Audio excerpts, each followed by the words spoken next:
Hello दोस्तों, अस्सलाम वालेकुम। कैसे हैं आप सब लोग? उम्मीद करती हूँ जी आप सब खैरियत से होंगे। और आज मैं बनाने जा रही हूँ अपने किचन में मसाला कलेजी की रेसिपी। आपने बहुत तरह से कलेजी बनाई होगी, तो आज जो रेसिपी मैं आपको देने जा रही हूँ आपने उसको गौर से देखना है, क्योंकि ये रेसिपी मैं बहुत ही कम मसालों से तैयार करने वाली हूँ और उम्मीद करती हूँ आप लोगों को पसंद आएगी। अगर मेरी वीडियो आप लोगों को ज़रा सी भी अच्छी लगे तो प्लीज़ मेरे चैनल को लाइक शेयर सब्सक्राइब कर दीजिएगा। इसके अलावा आज हम जिस टॉपिक पे बात करेंगे वो है जी चुप रहना।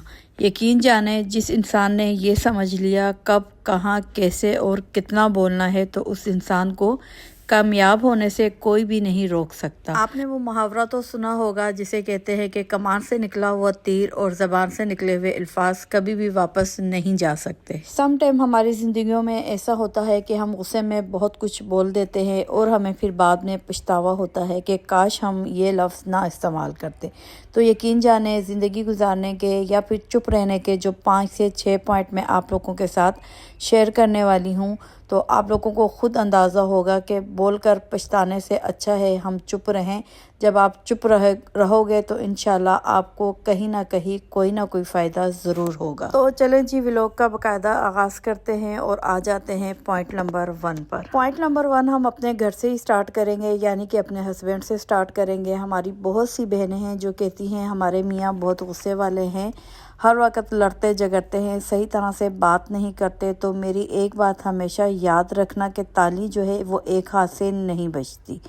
आप अगर नोटिस करेंगे तो हमारे हस्बैंड जब भी गुस्से में कुछ कहते हैं तो लड़ाई हमेशा आपके जवाब देने से होती है। अगर आप उस टाइम चुप रहेंगी, आगे से जवाब नहीं देंगे, तो यकीन करें लड़ाई होने का सवाल ही नहीं पैदा होता। वो एक दिन लड़ाई करेंगे, दूसरे दिन गुस्से में रहेंगे, तीसरे दिन गुस्से में रहेंगे। तो आपने कुछ भी नहीं बोलना, आपने सिर्फ 2-4 दिन चुप रहने की प्रैक्टिस करनी है। यकीन जाने आपके तमाम मामलात बेहतर हो जाएंगे। और आप ज़रूर बोलें, मैं ये नहीं कहती कि आपके हस्बैंड आपसे कुछ भी कहें तो आप उनसे कुछ भी ना बोलें, ज़रूर बोलें। कुछ दिन बाद जब आप देखें मामलात बेहतर हो गए हैं तो आप उनसे कहें कि आप मेरे लिए सब कुछ हैं, लेकिन उस दिन जो आपने बात कही थी मुझे उससे दुख हुआ है, या फिर मुझे आपकी वो बात बहुत बुरी लगी है।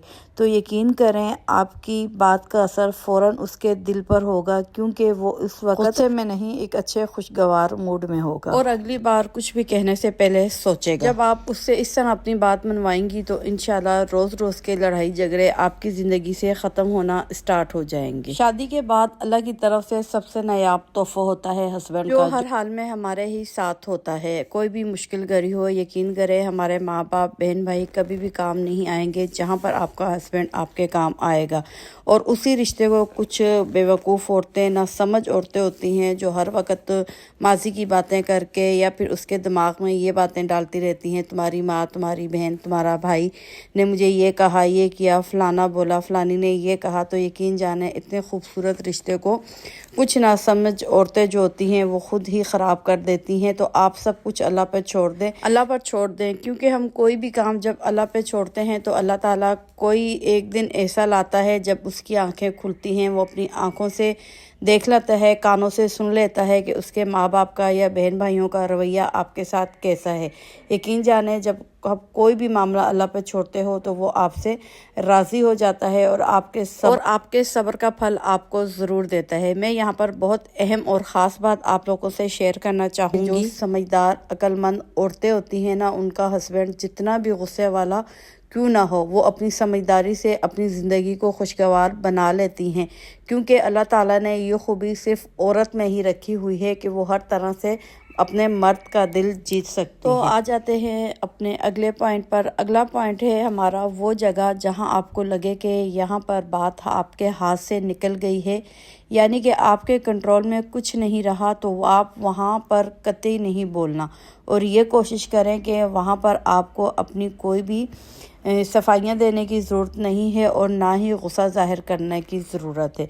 अगर आप वहाँ पर खड़े हो तो बैठ जाओ, बैठे हो तो पानी पी लो, ताकि आपका गुस्सा تھوڑا بہت کنٹرول ہو سکے۔ اس حالت میں آپ نے اپنے منہ کو بالکل سیل کر دینا ہے، چپ چاپ بیٹھ جانا ہے، چاہے آپ کو جتنا بھی لگے کہ وہاں آپ کو بولنا چاہیے، لیکن آپ نے خاموشی اختیار کر لینی ہے۔ تو جی آ جاتے ہیں پوائنٹ نمبر 3 پر۔ جب بھی کوئی ہمیں تنقید کا نشانہ بناتا ہے، کوئی ایسی بات کر لیتا ہے جس سے ہمیں بہت غصہ آتا ہے اور ہم ہائپر ہو جاتے ہیں، کیونکہ اگلے بندے نے ہمیں غصہ ہی اتنا دلایا ہوتا ہے کہ ہم اپنے آپے سے ہی باہر ہو جاتے ہیں اور ہمارا خود بخود دل کرتا ہے کہ ہم اسے کوئی اچھا سا جواب دیں اور ہم بھی اسے نیچے دکھائیں، کیونکہ ہمیں غصے میں ایسا ٹکا کے جواب آیا ہوتا ہے۔ لیکن آپ نے وہاں پر نہیں بولنا، اگر بولو گے تو حالات اور بھی خراب ہو جائیں گے، لہٰذا آپ نے خاموشی اختیار کرنی ہے تاکہ حالات جو ہے وہ کنٹرول میں آ سکے۔ پوائنٹ نمبر 4، وہ جگہ جہاں آپ کی قدر نہ ہو۔ ایسا نہیں ہوتا کہ آپ کی کوئی قدر نہیں، بلکہ وہ انسان آپ کی قدر نہیں کرنا چاہتے۔ اسی جگہ پر آپ نے خاموشی رہنا ہے، کیونکہ ایسی جگہ آپ کے الفاظ ہی ضائع ہوتے ہیں۔ ایسی جگہ جہاں آپ کی قدر نہیں ہوتی، وہاں آپ کے الفاظوں کے جملوں کی بھی کوئی قدر یا پھر کوئی ویلیو نہیں ہوتی۔ تو جہاں آپ کے جملوں، آپ کے الفاظوں اور آپ کو ہلکا لیا جاتا ہو، وہاں پر بولنے کی آپ کو قطعی ضرورت نہیں ہے۔ آپ اپنے الفاظوں کو ان افراد کے لیے سنبھال کر رکھیں جو آپ کے ساتھ دل سے خالص ہیں، آپ سے پیار کرتے ہیں اور آپ کی قدر کرتے ہیں، آپ کو سننا چاہتے ہیں۔ تو اس لیے بہتر ہے کہ جہاں آپ کی قدر نہیں ہے وہاں پر آپ کچھ بھی نہ بولیں، خاموشی اختیار کریں۔ اب میری بہت سی بہنیں کہیں گی کہ جہاں ہماری قدر نہیں ہے یا ہمارے الفاظوں کی قدر نہیں ہے تو وہاں پر ہم جائیں ہی کیوں؟ کیونکہ جانا پڑتا ہے، زندگی ہے اور زندگی کو گزارنی پڑتی ہے۔ ہر ایک کی زندگی میں ایسے افراد موجود ہوتے ہیں جو کسی نہ کسی بات پر جو ہے اس کو نیچا دکھاتے ہیں۔ تو اس لیے میں کہوں گی کہ آپ لوگ جائیں، لازمی ضرور جائیں، تاکہ آپ کسی بھی پروگرام میں، کسی بھی جگہ جو ہے وہ شرکت کر سکیں، لیکن ایک بات صرف ذہن میں بٹھا کے جائیں کہ ایک چپ سو سکھ۔ ٹھیک ہو گیا جی؟ جہاں آپ کی قدر نہیں تو وہاں پر آپ نے بالکل بھی نہیں بولنا، چپ رہنا ہے۔ اچھا جی، آ جاتے ہیں پوائنٹ نمبر 5 پر، جو کہ ہے آپ نے دیکھا ہوگا ہماری زندگیوں میں بہت سارے لوگ ایسے آتے ہیں جو کہ اپنا دکھ درد یا پھر ماضی کی کوئی بات جو ہے آپ لوگوں سے شیئر کرنا چاہتے ہیں۔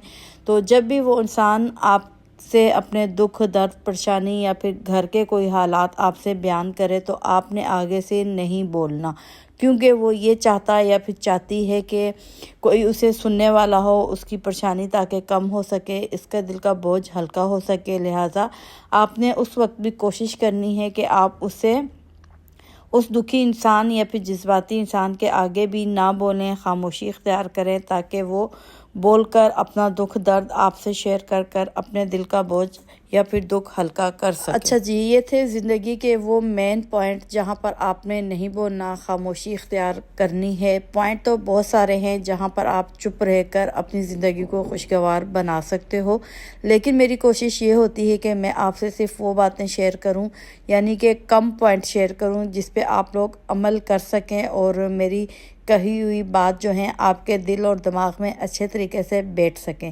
تو یہ تھا میرا آج کا ولاگ۔ اگر آج کے ولاگ میں سے کوئی ایک بھی پوائنٹ آپ کو سمجھ لگا ہے تو پلیز مجھے لائک، شیئر، سبسکرائب کر لیں، تاکہ میری حوصلہ افزائی ہو سکے اور میں مزید اچھے ولاگ یا پھر اچھے ٹاپک آپ لوگوں کے لیے لا سکوں۔